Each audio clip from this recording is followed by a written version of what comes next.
guys, welcome back to the channel Classy Classmates. How are you all? So last video में हम लोगों ने types of reactions complete कर लिया था. रेडॉक्स रिएक्शन तक हमने कर लिया था. आज की वीडियो में हम लोग करेंगे कुछ टाइप्स ऑफ रिएक्शंस डिस्कस जो आपकी बुक में इतना हेडिंग के साथ में मेन फोकस के साथ में तो नहीं गिवन, बट हाँ बीच बीच में किसी ना किसी एक्टिविटी में उनका यूज़ हो जाता है. कहीं ना कहीं क्वेश्चंस में आप उनका नाम देख लोगे तो ऐसा आपको एकदम से शॉकिंग ना लगे कि ये तो हमने पढ़ा ही नहीं था, ये कहाँ से आ गया. तो ऐसा ना हो, उसके लिए हम लोग वो टाइप्स ऑफ रिएक्शन भी डिस्कस कर लेते हैं आज. फिर आपका चैप्टर का लास्ट टॉपिक बचा है कोरोजन एंड रैंसिडिटी. आज इसी वीडियो में वो भी ख़त्म करके आपका ये चैप्टर हम फिनिश कर देंगे. तो आई डोंट थिंक सो कि ये वाली सारी वीडियोस देखने के बाद में आपके सिलेबस में कोई ऐसा टॉपिक बच जाएगा जो पेपर में आ सके. इसके बाहर से आना तो नहीं चाहिए, 99% तो नहीं आएगा, क्योंकि इनमें मैंने ऑलमोस्ट सब कुछ कवर कर दिया है. बस आप इनको ध्यान से देख लेना, एनसीईआरटी प्रॉपर रीड कर लेना और क्वेश्चंस प्रैक्टिस कर लेना. करें स्टार्ट. फर्स्ट है कंबशन रिएक्शन. कंबशन क्या है? जिसमें हीट रिलीज़ होती हो, कार्बन डाइऑक्साइड रिलीज़ होता हो और वाटर वेपर्स रिलीज़ होते हो. देखिए, a combination reaction is a type of chemical reaction in which a substance reacts with oxygen to produce carbon dioxide, water and heat. जब भी हम आग लगाते हैं तो हमेशा ऑक्सीजन की प्रेजेंस में लगाते हैं, है ना. बिना ऑक्सीजन जहाँ पे भी, जिस भी हवा में ऑक्सीजन प्रेजेंट नहीं होगा वहाँ पे आप माचिस भी नहीं जला पाओगे, आग लगेगी ही नहीं. तो जब किसी भी केमिकल सब्सटेंस का रिएक्शन होता है ऑक्सीजन के साथ और वो कार्बन डाइऑक्साइड बनाए, वाटर बनाए और हीट रिलीज़ करे, उसको बोलते हैं कंबशन रिएक्शन. ठीक है. इसकी जनरल इक्वेशन में आपको कोई ना कोई फ्यूल मिलेगा, मतलब कोई ऐसा सब्सटेंस जो आग पकड़ सके, वो उसको ऑक्सीजन की प्रेजेंस में जला रहे होंगे तो हमें कार्बन डाइऑक्साइड, वाटर और हीट मिल जाएगी. जैसे हमने यहाँ एग्जांपल में लिया है मीथेन. मीथेन को जलाया है, CH4 twice of oxygen gives carbon dioxide, twice of water and heat. ठीक है. तो कंबशन मतलब जहाँ पे भी हम लोग जलाने वाला काम कर रहे हो, हीट प्रोड्यूस कर रहे हो. ठीक है. नेक्स्ट है precipitation reaction. A precipitation reaction is a type of double displacement reaction. पढ़ा था लास्ट वीडियो में डबल डिस्प्लेसमेंट, जिसमें प्लेसेस स्विच हो जाती हैं. In which one of the product is insoluble in the reaction mixture. ऐसा एक सब्सटेंस जैसे यहाँ पे गिवन है जो उसमें मिक्स ही ना हो पाए, नीचे इकट्ठा हो जाए, उसको बोलते हैं प्रेसिपिटेट. जो वो नीचे इकट्ठा हो जाता है, सब्सटेंस मिक्स नहीं होता, उसको बोलते हैं प्रेसिपिटेट. ठीक है. जैसे सिल्वर नाइट्रेट और सोडियम क्लोराइड को हमने मिक्स किया तो हमें मिलता है सिल्वर क्लोराइड और सोडियम नाइट्रेट, जिसमें सिल्वर क्लोराइड मिक्स ही नहीं हो पाता सोल्यूशन में और वो नीचे इकट्ठा हो जाता है उस मिक्सचर के, तो वो प्रेसिपिटेट बोला जाता है. ठीक है. Then next is neutralization reaction. ये तो बायो में भी आएगा आपके. Neutralization. A neutralization reaction is a type of chemical reaction in which an acid and a base reacts to form a salt and water. ऐसा रिएक्शन जिसमें मैं एक एसिड ले लूँ, एक बेस ले लूँ, दोनों को मिक्स करा दूँ तो मुझे मिलेगा एक तो सॉल्ट और कुछ अमाउंट में वाटर. वाटर वेपर की फॉर्म में भी हो सकता है या सोल्यूशन की फॉर्म में भी मिल सकता है. तो जिसमें भी मुझे एसिड और बेस को मिलाने पे एक सॉल्ट मिल जाए, एसिड था, बेस था, दोनों को मिक्स कर दिया, दोनों ऑपोजिट्स है ना, एक दूसरे को कैंसिल आउट कर देंगे ये, तो जो सॉल्ट मुझे मिलेगी वो न्यूट्रल होगी, ना तो वो एसिड होगा ना वो बेस होगा. तो न्यूट्रल सब्सटेंस बन रहा है, इसीलिए इसको बोलते हैं न्यूट्रलाइजेशन रिएक्शन, कि ना तो वो उसको एसिड छोड़ता है ना उसको बेस छोड़ता है, दोनों की प्रॉपर्टीज़ को ख़त्म कर देता है, एक ऐसी चीज़ दे देता है जो न्यूट्रल हो. ठीक है. जैसे हाइड्रोक्लोरिक एसिड को सोडियम हाइड्रोक्साइड के साथ मिला दिया। इसमें हाइड्रोक्लोरिक एसिड जो है ये आपका स्ट्रॉन्ग एसिड है और सोडियम हाइड्रोक्साइड आपका स्ट्रॉन्ग बेस है। दोनों को जब हमने मिक्स किया तो हमें मिल गया sodium chloride NaCl, common salt भी बोलते हैं इसको। आगे आएगा ये सब आपकी साइंस में। कॉमन सॉल्ट जो ये नमक आप लोग देखते हो वो सोडियम क्लोराइड और साथ में थोड़ा सा वाटर। तो HCl + NaOH gives NaCl + H2O। ऐसे ही सल्फ्यूरिक एसिड को मिक्स किया है पोटेशियम हाइड्रोक्साइड के साथ तो हमें मिल गया पोटेशियम सल्फेट और वाटर, जिसमें पोटेशियम सल्फेट एक सॉल्ट है, यहाँ सोडियम क्लोराइड एक सॉल्ट था। ठीक है, अब आ जाते हैं अपने चैप्टर के लास्ट टॉपिक पे, कोरोजन एंड रैंसिडिटी। इसके बाद आपका चैप्टर ख़त्म हो जाएगा। बहुत छोटा सा टॉपिक है, बहुत इजी सा टॉपिक है और इस पे जनरली क्वेश्चन दिख जाता है पेपर में, कोरोजन रैंसिडिटी पे। करें, ये ऐसा पोर्शन है इस चैप्टर में से जिसमें ना आपको फ्री के नंबर मिल रहे हैं बस। ये आप लोगों ने देखा भी होगा इन जनरल लाइफ, तो इतना कुछ नहीं है कि ये क्या आ गया कोरोजन रैंसिडिटी। वर्ड भारी भारी लगते हैं बट है बहुत छोटा सा प्यारा सा टॉपिक। आओ कोरोजन देखते हैं। Corrosion is the process of deterioration of metals due to their reaction with the environment. कोई भी मेटल का खराब हो जाना बाहर पड़े पड़े इज कोरोजन। नेचुरल प्रोसेस होता है, धीरे धीरे भी हो सकता है, जल्दी भी हो सकता है, डिपेंडिंग कि वो किस कंडीशन में वहाँ पड़ा हुआ है। ठीक है, अब कोरोजन जो ये डिटोरिएशन हो रहा है, डिटोरिएशन मतलब मेटल का ख़राब हो जाना, उसकी टॉप लेयर का ख़राब हो जाना। वो क्यों होती है? फर्स्ट, मॉइस्चर की वजह से, नमी में पड़ा है, पानी के आसपास पड़ा है तो जल्दी ख़राब होएगी क्योंकि वाटर से रिएक्ट कर जाएगा।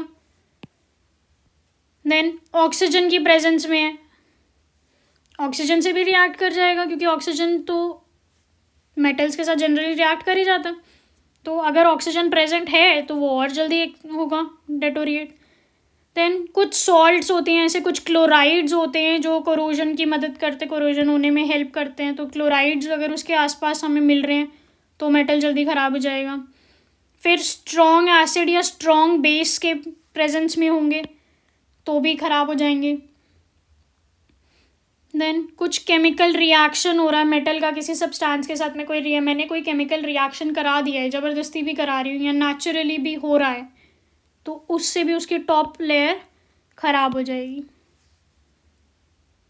ठीक है, अब कोरोजन जो जनरल आपने रियल लाइफ में सुने होंगे 3 तरीके के, वो क्या क्या हैं आ जाओ देखते हैं। पहला रस्ट, जंग लगना जो बोलते हैं, लोहे पे जो जंग लग जाता है, देखा है, ब्राउन ब्राउन कलर का, वो तो रस्ट एक कोरोजन है जो ज़्यादातर आयरन और स्टील पे होता है। क्यों होता है? आयरन रिएक्ट कर जाता है ऑक्सीजन और मॉइस्चर के साथ और बना देता है आयरन ऑक्साइड, जिसको हम रस्ट भी बोलते हैं। दिखता कैसा सा है? रेडिश ब्राउन कलर की लेयर जैसा दिखता है, देखा होगा ये तो आपने। इक्वेशन अगर लिखने को आ जाए पेपर में, रस्ट की जनरली पूछ लेते हैं, तो ये इक्वेशन लिखनी है आपने। Iron + oxygen + water gives ferrous oxide. Okay, ये था आयरन में। अब ऐसे ही सिल्वर में, ब्रास में, कॉपर में, इन सब में भी हो जाता है। सिल्वर में जो बनता है उसको बोलता है टार्निश, ब्लैक कलर का बनता है। जैसे देखिए अपना चम्मच देखिए, चम्मच थोड़ी सी काली काली हो जाती है अगर स्टील की है तो, सिल्वर की अगर है तो, सिल्वर की चम्मच अगर है तो, या फिर सिल्वर की कोई ईयरिंग वगैरह आपकी मम्मी के पास में हो तो देखना वो थोड़े टाइम बाद में ना ब्लैकिश कलर की हो जाती है, तो वो उसके ऊपर टार्निश फॉर्म हो जाता है, कोरोड हो जाता है, वो सिल्वर की टॉप लेयर ख़राब होने लग जाती है एटमॉस्फेयर से रिएक्ट करके। Sulphur compounds in the air react with metal surface. Tarnish बनाने के लिए जो सल्फर प्रेजेंट है एयर में वो रिएक्ट कर देता है और उसको डार्क बना देता है, ब्लैकिश कलर की लेयर फॉर्म हो जाती है। ठीक है, देन लास्ट वाला है पतीना। Patina is a thin layer that forms on the surface of certain metals over time as a result of exposure to the environment. Corrosion में सब में वही है, टॉप लेयर का ख़राब हो जाना अब पतीना होता किस में है? कॉपर में, ब्रोंज में, ब्रास में। ये सब जब ऑक्सीजन के साथ रिएक्ट करते हैं तो मेटल ऑक्साइड की एक लेयर बना देते हैं टॉप पे। जैसे अगर कॉपर का कोई बर्तन हो घर पे तो उसको देखना थोड़े टाइम बाद में उसके ऊपर ना ग्रीन कलर की कोटिंग आ जाएगी, उसको बोलते हैं पतीना।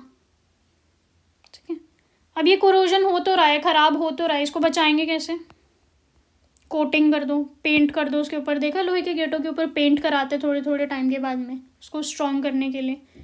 तेल लगा दो, ग्रीस लगा दो, फिर गैल्वेनाइजेशन कर दो। गैल्वेनाइजेशन क्या होती है? उसके ऊपर एक जिंक की लेयर कोट कर दो। तो coating of iron and steel with a layer of zinc is known as galvanization. ये भी उसको प्रिवेंट करता है। या फिर अलॉय बना दो, मिक्स कर दो दूसरे मेटल के साथ में। जैसे स्टेनलेस स्टील बनता है। स्टेनलेस स्टील क्या होता है? Iron mix with chromium and निकल। ठीक है, चलें अब आगे रैंसिडिटी पे चलें। Now what is rancidity? Rancidity is the unpleasant smell and taste that develops in oils and fats of when they undergo oxidative decomposition. देखा, खाना जब कोई तेल भरा खाना और वो थोड़े टाइम के लिए पड़ा रहे तो उसमें से स्मेल आने लग जाती है। क्यों आती है? क्योंकि जो उसके अंदर ऑयल है, जो फैट है उसके अंदर, वो ऑक्सीडेट होने लग जाता है, रिएक्ट करने लग जाता है। उसमें से जो स्मेल आनी शुरू होती है, वो टेस्ट आना जो शुरू होता है, उसको बोलते हैं रैंसिडिटी। कैसे बचाएंगे रैंसिडिटी से? एयर टाइट कंटेनर्स में स्टोर कर लो उनको, ताकि ऑक्सीजन के साथ में रिएक्ट ही ना कर पाए।